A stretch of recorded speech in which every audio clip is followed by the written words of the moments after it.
students, in this video we will discuss about the fill in the blanks of the chapter number 2, that is basic accounting terms.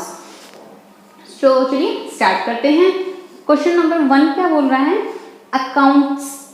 Amount which the proprietor has invested in a business is known as. वो amount जो एक proprietor जो owner business में लगाता है उसको क्या कहते हैं? उसको क्या कहते हैं हम? कैपिटल. ठीक, जो अमाउंट ओनर ने लगाई है उसको क्या बोलेंगे हम? Capital. Question number 2 is amount which the firm owes to outsider is known as. वो अमाउंट जो एक फर्म को बाहर वालों को देनी है, आउटसाइडर्स को पे करनी है, उसको हम क्या बोलते हैं? उसको क्या बोलते हैं? लायबिलिटी. वही लायबिलिटीज ही होती है जो हमें बाहर वालों को पे करनी होती है. Question number 3 is that dash is the cost incurred in producing goods and services. उसको क्या कहते हैं? उस कॉस्ट को जो हम गुड्स या सर्विसेज बना रहे हैं उसको बनाने में जो भी खर्चा आया, कॉस्ट आई है, उसको हम क्या कहते हैं? एक्सपेंसेस. उन सबको एक्सपेंसेस कहते हैं ना कि बिजनेस के कितने एक्सपेंसेस है, मीन्स उस जो आपकी गुड्स और सर्विसेज है उनको बनाने में आपके कितने खर्चे आए हैं. ठीक है. Question number 4 is revenue means the income of A dash nature. Revenue क्या होती है? आपकी जो आपकी इनकम है वो किस नेचर की होती है? देखो, रिवेन्यू इनकम कौन सी होती है? जो आपको रेगुलर बेसिस पे होती है, जो रेकरिंग बेसिस पे होती है, जो आपको डेली मीन्स लाइक आपका जो बिजनेस है आपको रेगुलर क्या करनी है? अपनी सेल ऑफ गुड्स करनी है. तो आपको जो रेगुलर बेसिस पे इनकम होती है उसको हम क्या कहते हैं? Revenue income. तो revenue income means the income of a regular nature. ठीक है. इसको अकाउंटिंग टर्म में क्या बोल देते हैं हम? रेकरिंग नेचर भी बोलते हैं. रेकरिंग का मतलब भी क्या होता है? Regular. The term sales is used only for sales of dash and is never used for sale of dash. जो आपका सेल्स वर्ड है वो किस लिए? देखिए, सेल और परचेज हम किस लिए यूज करते हैं? जब सिर्फ आप अपनी गुड्स की सेल या परचेज करते हैं तो सेल्स कब यूज करेंगे? जब आप सेल कर रहे होंगे अपने गुड्स को. Never use for the sale of asset. Assets को जब बेचते हो तब आप अपना सेल वर्ड यूज नहीं करते कि मैंने इतनी की सेलिंग की. ठीक, सेलिंग आपकी कब आती है? जब आप अपने गुड्स को बेचते हैं. Okay. Question number 6 is the person who still own some amount to the business is termed as. वो पर्सन जिसको अभी भी आपके बिजनेस को कुछ अमाउंट देनी है उसको क्या कहते हैं? वो हमारे क्या होते हैं? डेटर्स. हमारी एसेट्स होती है ना, क्योंकि उनसे हमें पैसे मिलेंगे, तो वो क्या होते हैं? आपके डेटर्स. ओके. क्वेश्चन नंबर 7 देखिए. The person to whom money is owing by the firm is termed as. और वो पर्सन जिसको बिजनेस को मनी देनी है वो क्या होते हैं? क्रेडिटर. देखिए, डेटर्स आपके क्या होते हैं? आपकी असेट होती है जिससे आपको पैसे रिसीव होंगे, और क्रेडिटर्स आपकी क्या होती है? लायबिलिटीज होती है जिनको आपको बिजनेस में आगे पेमेंट करना है. ओके. नेक्स्ट क्वेश्चन देखिए. Question number 8 assets held for continued use in the business and not meant for sale as termed as. वो असेट्स जो आपने बिजनेस को कंटिन्यू रखने के लिए खरीदी है, मीन्स लॉन्ग टर्म के लिए खरीदी है, ना कि रीसेल करने के लिए खरीदी है, उसको क्या कहते हैं हम? Fixed assets. फिक्स्ड असेट्स किस लिए खरीदते हैं हम? अपने लॉन्ग टर्म पर्पस के लिए, अपने बिजनेस को चलाने के लिए, ना कि रीसेल करने के लिए. Okay. Question number 9 is dash are those assets which have a physical existence and which can be seen and felt. वो कौन सी assets होती है जिनकी physical existence होती है और जिनको आप टच कर सकते हो या फील कर सकते हो? वो कौन सी होती है? आपकी tangible assets. दो तरह की होती है ना fixed assets, tangible and intangible. तो आपकी tangible assets क्या होती है? Which have a physical existence. Okay. Question number 10 is dash refers to those liability which are to be paid normally within a year. जो आपको एक साल के अंदर विदिन 1 ईयर पेमेंट करनी है जिस कैपिटल की, जिस लाइबिलिटी की, उन लाइबिलिटीज को क्या कहते हैं हम? अपनी करंट लाइबिलिटीज. ठीक है. क्योंकि देखिए, लाइबिलिटी आपकी दो तरह की होती है, current and non current. Current होती है जिनकी एक साल के अंदर आपको पेमेंट करनी होती है. तो स्टूडेंट्स ये थी कुछ fill in the blanks MCQs of chapter number 2 that is basic accounting terms. तो चलिए स्टार्ट करते हैं। Question number 1 is current liability includes, current liabilities में क्या क्या इंक्लूड होता है? बीपी यस, क्रेडिटर्स होते हैं यस, आउटस्टैंडिंग एक्सपेंसेस होते हैं, ये तीनों ही आपके ऐड होते हैं। तो राइट आंसर क्या हो जाएगा इसका? Answer number D. Okay, question number 2 is which of the following is a capital expenditure. Capital expenditure क्या होते हैं? जो आपके कभी कभी होते हैं, जो आपके बिजनेस की डेली रेगुलर एक्टिविटी नहीं होती। तो वेजेस, वेजेस तो आपकी रेगुलर एक्टिविटी है तो नहीं होंगे। Wages paid for building construction, जो आपने अपनी कोई बिल्डिंग बनाई है उसके लिए जो वेजेस पे किए, वो तो बिल्डिंग तो अपने लॉन्ग टर्म पर्पस के लिए बनाते हैं ना, तो उस पे जो खर्चा हुआ है वो सारा क्या बिल्डिंग की कॉस्ट में ऐड होगा। और building construction is a capital expenditure. तो आंसर बी क्या हो जाएगा इसका? राइट, क्योंकि रिपेयर आपकी रिवेन्यू एक्सपेंसेस होते हैं और एडवर्टीजमेंट होते हैं आपके डेफर्ड रिवेन्यू एक्सपेंडिचर्स। तो right answer is B. Okay, question number 3, a person who owns money to the firm is called. एक पर्सन जिसको फर्म को पैसे देने हैं आपकी, वो क्या होते हैं? आपके क्रेडिटर्स। ठीक है, तो आंसर क्या हो जाएगा इसका? B. Sorry, a debtor who owns money to the firm. Sorry, एक पर्सन जिसको आपकी फर्म को पैसे देने हैं, मीन्स आपके लिए तो वो क्या हो गई? एक असेट हो गई ना, आपको तो उससे पैसे मिलेंगे। तो right answer is A.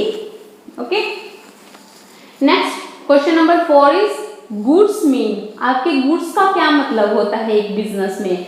Commodity to be bought and sold. Yes, क्या होती है? अगर आपकी ट्रेडिंग कंसर्न कंपनी है तो जो भी गुड्स आप खरीद के बेच रहे हो, या फिर अगर आपकी मैन्युफैक्चरिंग कंसर्न है, कोई मैन्युफैक्चरिंग ऑर्गेनाइजेशन है, तो आप जो रॉ मटेरियल खरीद के जिसको प्रोसेस करके फिनिश फॉर्म देकर उसकी बेच रहे हो मार्केट में, वो चीज आपकी क्या होती है? गुड्स। तो इसका राइट आंसर क्या हो जाएगा? A, commodity to be bought and sold. ठीक, next question number 5, trade discount is. Trade discount, discount आपके दो तरीके के होते हैं, ट्रेड एंड कैश डिस्काउंट। तो ट्रेड डिस्काउंट क्या होता है? जो आपकी सेल्स पर दिया जाता है, sales of at the time of sales of goods दिया जाता है। ठीक है, और कैश डिस्काउंट क्या होता है? जो आपको अपनी जब पेमेंट रिसीव करनी होती है उस टाइम देते हैं आप अपनी जल्दी पेमेंट रिसीव करने के लिए। तो ट्रेड डिस्काउंट क्या हो जाएगा? Which is allowed at the time of receiving the payment. नहीं, तो क्या होता है? Cash discount. B, which is allowed at the time of sale of goods. Yes, B क्या हो जाएगा इसका? Right answer. सी क्या कह रहा है? दोनों टाइम पे देते हैं या ऑल ऑफ द अबव? नहीं, ये दोनों गलत है, तो राइट आंसर क्या हो जाएगा इसका? B. Next question is cash discount is. Cash discount क्या है? Which is received at the time of making the payment. कब रिसीव होता है? आपको पेमेंट के टाइम पे। ठीक, क्वेश्चन नंबर 7 क्या कह रहा है? Current asset do not includes. Current asset में क्या क्या इंक्लूड नहीं होता? करंट असेट्स क्या होती है? जिसको आप विद इन 1 ईयर कैश में कन्वर्ट कर सकते हैं। तो सबसे फर्स्ट क्या होता है? डेटर्स आपकी करंट असेट्स होती है, बैंक बैलेंस करंट असेट्स होती है, प्रीपेड एक्सपेंसेस भी क्या होते हैं? आपके करंट असेट्स होती हैं, और मोटर कार ये क्या है? आपकी फिक्स असेट्स होती है। तो ये आपकी करंट असेट में इंक्लूड नहीं होती।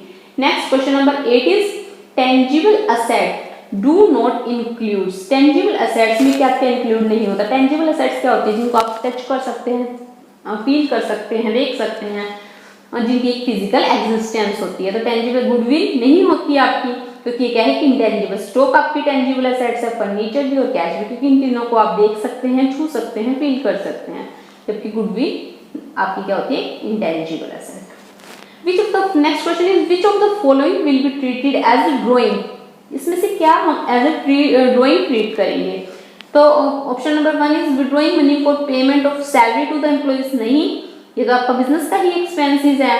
Withdrawing money for payment to creditors, ये भी बिजनेस एक्सपेंसेस है। Drawing money from business for private expenses, खुद के जो ओन पर्सनल प्राइवेट एक्सपेंसेस के लिए मनी परचेज निकालता है बिजनेस से, तो वो क्या होती है? आपकी ड्रॉइंग। तो right answer is C. Next is question number 10,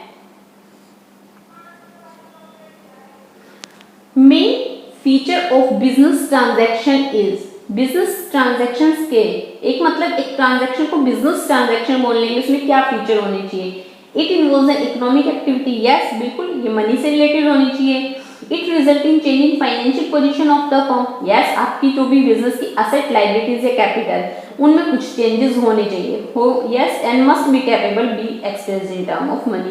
actually तीनों ही कंडीशन होती है किसी भी ट्रांजैक्शन को बिजनेस ट्रांजैक्शन कहने के लिए। तो राइट आंसर क्या हो जाएगा इसका? D, all of the above. Next question number 11 is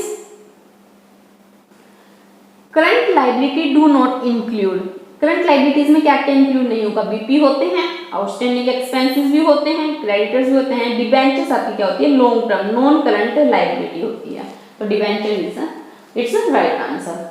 next question number 12 is purchase refers to the buy of. जो परचेज है उसको क्या कहते हैं हम? Buying of goods.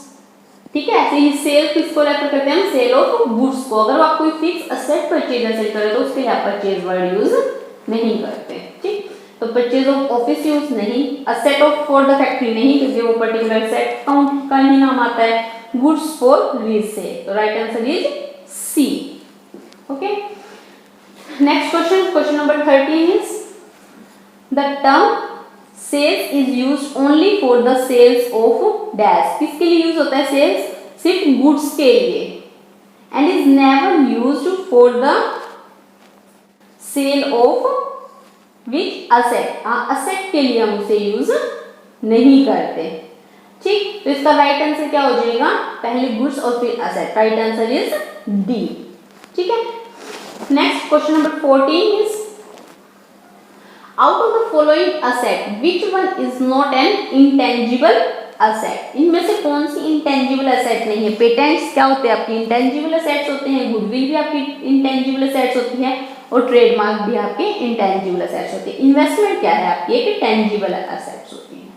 Okay, next question number 15 is at the end of financial year during which at the end of the financial year during which sale of goods was worth ₹5 lakh, the closing stock is valued 40,000. This is, ये क्या है? एक transaction है, event है, या फिर दोनों है, या नन ऑफ द अबव में ना ट्रांजैक्शन है ना ही इवेंट है। तो इसका राइट आंसर क्या हो जाएगा? देखिए, क्योंकि ये ट्रांजैक्शन तो हो ही गई कि हमने ट्रांजैक्शन की है, सेल की है हमने 5 लाख की, और उसके बाद ये क्या होगी? आपकी ट्रांजैक्शंस भी होगी, और उससे रिजल्ट क्या निकल के आया कि आपका लास्ट में क्लोजिंग स्टॉक बचा हुआ है कितने का? 40,000 का। तो ये क्या होगा? एक इवेंट भी हो गया। तो इसका राइट आंसर क्या हो जाएगा? C, both event as well as transaction. Okay, next question number 16 is which of the following is the capital expenditure. Capital expenditure क्या होते हैं? जो आपकी कभी कभार होते हैं और जिसका बेनिफिट कंपनी को लॉन्ग टाइम तक मिलता है। तो first one is wages paid for repair of building. नहीं, ये तो रिवेन्यू के एक्सपेंसेस होते हैं कि छोटी मोटी रिपेयरिंग आपकी बिल्डिंग में चलती रहती है। Wages paid for white washing the building, वो भी आप कराते रहते हो कुछ ईयर्स में, हर 2 या 4 सालों में आप वाइट वॉश कराते रहते हैं बिल्डिंग। तो ये भी क्या है? आपकी कैपिटल नेचर की नहीं है। Wages paid for the construction of building, आप कोई नई बिल्डिंग भी बना रहे हो, कंस्ट्रक्ट कर रहे हो, तो वो क्या हो जाती है? आपकी कैपिटल एक्सपेंडिचर। तो C is the right answer.